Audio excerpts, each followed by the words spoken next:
হে বন্ধুরা, আজকের মুভিটা সম্পর্কে কোনো ইন্ট্রোডাকশন দেব না, শুধু এটাই বলবো এরকমের মুভি আগে কখনই দেখোনি। গল্প শুরু করার আগে সবাইকে একটা ওয়ার্নিং দিতে চাই, যাদের হার্ট প্রচন্ড দুর্বল তারা এই ভিডিওটা দেখবে না। মুভির শুরুতে দেখা যায় যশ এবং তার স্ত্রী রেমি এবং তাদের 3 সন্তান নিয়ে একটি বাড়িতে বাস করে।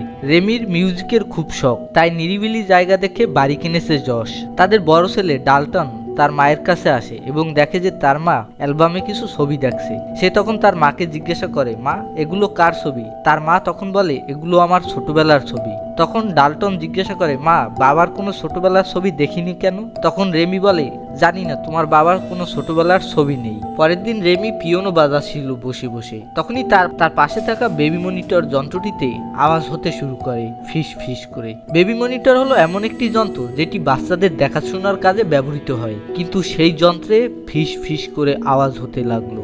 এতে রেমি অনেক ভয় পেয়ে যায়। সে উপরের দিকে ছুটে যায়, উপরে গিয়ে দেখে কিছুই নেই। সেদিন রাতে সবাই যখন ঘুমোচ্ছিল তখনই ডাল্টনের রুমের বাইরে কিছু একটা দেখা গেল কাছের জানালার ওপাশে। পরের দিন সকাল হলো, কিন্তু একটা ব্যাপার, ডাল্টন কিছুতেই ঘুম থেকে ওঠে না। জোশ এবং রেনি ডক্টরের কাছে নিয়ে গেল ডাল্টনকে। ডক্টর তখন বলে, আমি ঠিক বুঝতে পারছি না কি হয়েছে, আসলে ডাল্টন কিন্তু কোমায় আছে। এটা শুনে রেমি কান্নায় ভেঙে পড়ে।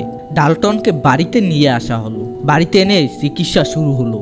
রাতে বিছানায় শুয়ে রেমি জোশকে বলছিল, আমাদের বাড়িতে হয়তো কোনো গন্ডগোল রয়েছে, কিন্তু জোশ তার কথায় তেমন একটা পাত্তা দেয় না। ঠিক তখনই দরজায় শব্দ হলো। এত রাতে কে এসেছে? জোশ দরজার কাছে গিয়ে দরজা খুললো এবং সে কাউকেই দেখতে পায় না। সে চিৎকার করে বলল, কে? কিন্তু কারো কোনো সারা শব্দ নেই। এদিকে জোশ যখন দরজার সামনে দাঁড়িয়ে, তখনই বেবি মনিটরের যন্ত্রটায় উপরে শুয়ে থাকা বাচ্চাটার কান্নার শব্দ শোনা যাচ্ছে। রেমি ছুটে গেল এবং সে গিয়ে যা দেখতে পায় তা দেখে তো তার পুরো হোশই চলে যায়। সে দেখতে পায় তার বাচ্চার মাথার কাছে একটা কালো ছায়া দাঁড়িয়ে আছে, তার চোখগুলো রাগে জ্বলছে। রেমি এ দেখে চিৎকার করতে শুরু করে। তখনই যশ তাড়াতাড়ি দৌড়ে আসে, কিন্তু সেখানে কিছুই ছিল না। এদিকে দরজার কলিং বেল বেজে ওঠে। যশ তখন দৌড়ে সেদিকে যায় এবং সে সেখানে গিয়ে দেখে দরজাটা খোলা। আশ্চর্যের ব্যাপার, দরজাটা খুললো কে? কারণ এই দরজাটা খুলতে গেলে তো কোড নাম্বার দিয়ে খুলতে হয়, কিন্তু সেখানে কেউ ছিল না। পরের দিন যশ স্কুলে গেল। সে আসলে স্কুলে একজন টিচার ছিল। সেখান থেকে সে রেমিকে কল করে বলল যে, রেমি, আজ থেকে কিছুদিন আমার বাসায় ফিরতে একটু দেরি হবে। আমার এখানে কিছুটা কাজ পড়ে গেছে, এজন্য অনেকটা দেরি হবে। তুমি আমার জন্য ওয়েট করো না, তুমি খেয়ে শুয়ে পড়ো। সেদিন ডাল্টনের বেটে রেমির বেড পরিষ্কার করতে গিয়ে দেখতে পায় রক্তমাখা একটা হাত। সে যশকে ফোন করে যে, যশ, তুমি তাড়াতাড়ি বাসায় চলে আসো, আমার প্রচণ্ড ভয় লাগছে। যশ ফিরে আসে। রেমি সবকিছু জানায় যশকে এবং বলে যে, যশ, এই বাড়ির অতিরিক্ত আত্মা আছে, আমি দেখেছি কালো ছায়ামূর্তি। কিন্তু যশ তার কথায় বিশ্বাস করে না। তখন সে রক্তমাখা চাদরটা যশকে দিয়ে বলে, এটাকেও কি তুমি বিশ্বাস করবে না? সেদিন রাতে হঠাৎ রাত 3টের সময় রেমির ঘুম ভাঙে। রেমি দেখে জোরে জোরে পা ফেলে কে যেন দরজার সামনে পায়চারি করছে। শব্দ হচ্ছে ধূপ ধাপ ধূপ। রেমি চিৎকার করে ওঠে এবং বলে, যশ, যশ, এটা কি তুমি? যশ, বলো, এটা কি তুমি? কিন্তু কোনো উত্তর আসে না। হঠাৎ দেখে একটি লোক তার দিকে দৌড়ে আসছে এবং তাকে ধরার চেষ্টা করছে। সে চিৎকার করে ওঠে।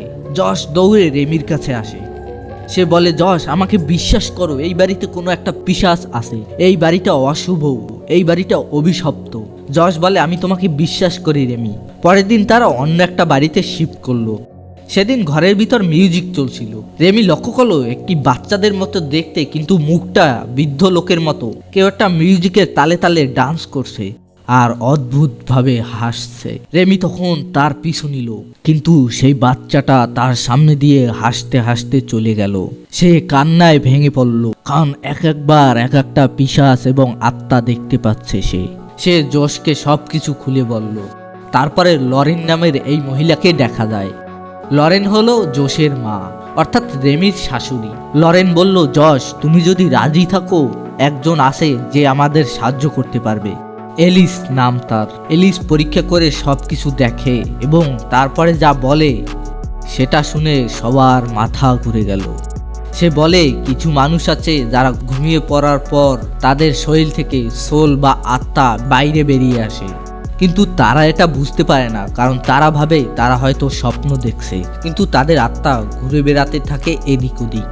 আর এদেরকে বলা হয় অ্যাস্ট্রো ট্রাভেলার। তোমাদের ছেলে ডলটন অনেক ছোট থেকেই এটা করছে, আর সে ঘুরতে ঘুরতে ড্যাফোডারে পৌঁছে গেছে। ড্যাফোডা মানে আমাদের দুনিয়া থেকে আলাদা একটা দুনিয়া, সেখানে কোনো সময় কাজ করে না। মৃত অতৃপ্ত আত্মারা সেখানে ঘুরে বেড়ায়, আর ডলটনের সোল সেখানেই আছে। আর সেদিন রাতে এলিস ডলটনের আত্মার সাথে কথা বলে।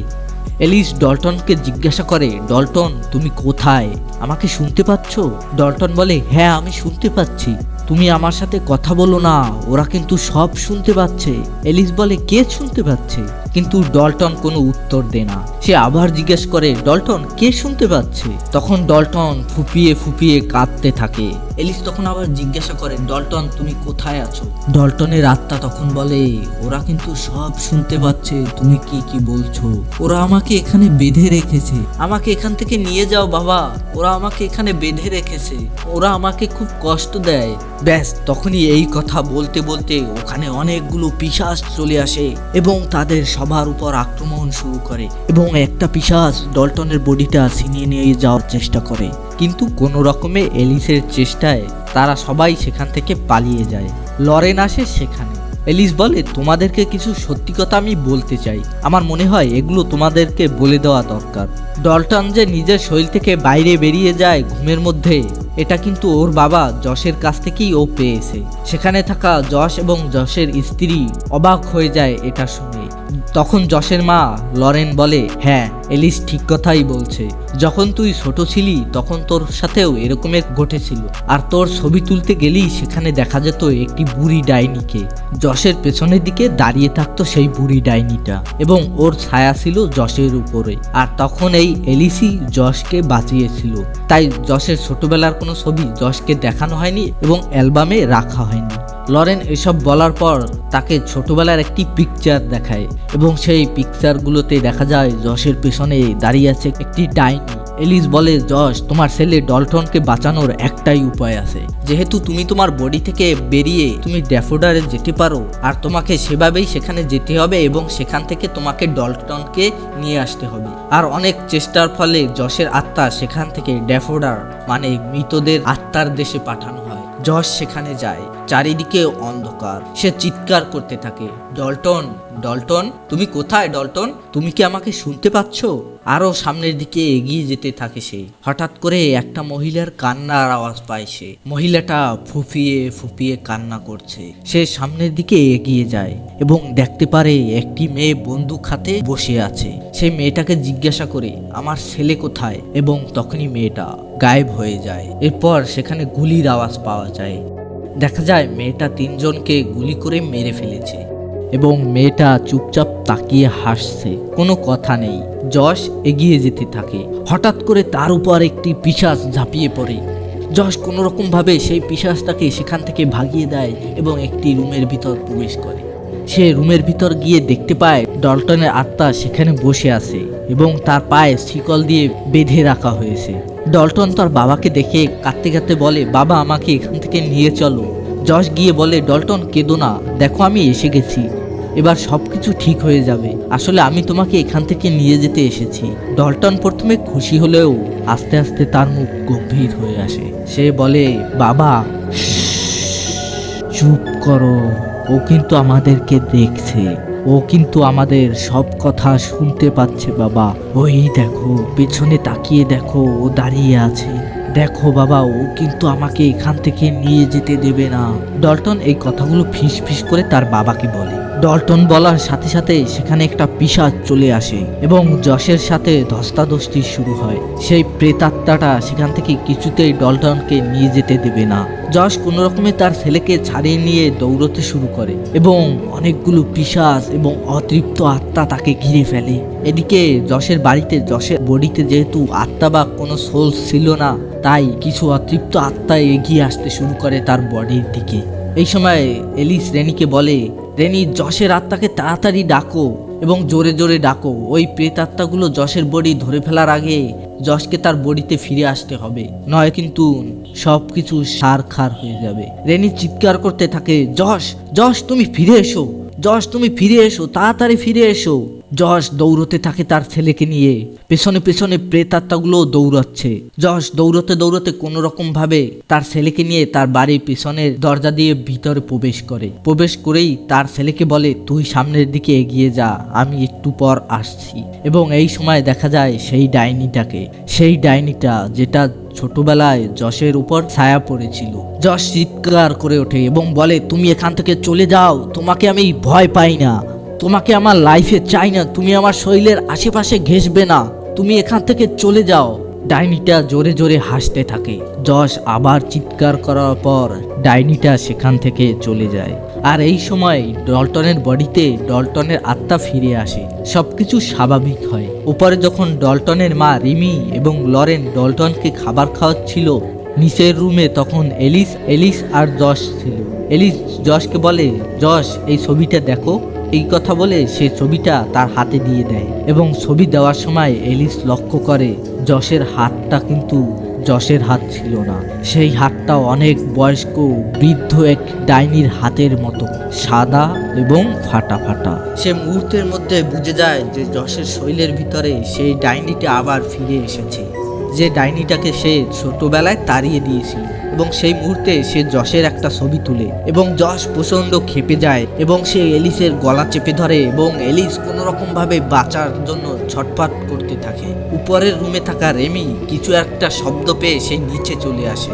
নিচে এসে সে দেখে এলিস মরে পড়ে আছে এবং সে দেখে ভয় পেয়ে যায় এবং সে চিৎকার করে ডাকতে থাকে, যশ যশ তুমি কোথায়, যশ আমার কথা শুনতে পাচ্ছ?